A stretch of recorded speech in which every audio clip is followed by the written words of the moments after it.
நீங்க தூரத்துல நிக்கிறீங்க, உங்களுடைய இருதயம் அடைக்கப்பட்ட கதவா இருக்கிறது. கர்த்தர் உனக்காக தான் அந்த செய்தியில பேசுறாரு.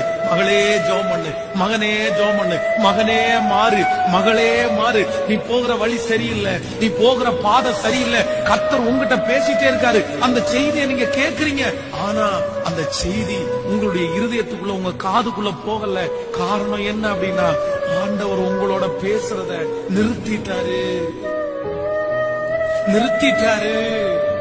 ஆண்டவரே, நீங்க பேசாம இருந்தா நான் செத்துருவேன். ஆண்டவரே, என் கூட பேசுங்க. ஆண்டவரே, என் கூட பேசுங்க. ஆண்டவரே, அதான் யோபு தன்னுடைய வாழ்க்கையில சொல்லும் போது ரொம்ப அழகாய் சொல்றான். நான் முன்பாக போனாலும் அவர் இல்லை, நான் பின்பாக கிரியை செய்தும் அவரை காணேன். ஆனாலும் நான் போகும் வழியை அவர் அறிவார். அவர் என்னை சோதித்த பிறகு பொன்னாக விளங்குவேன்.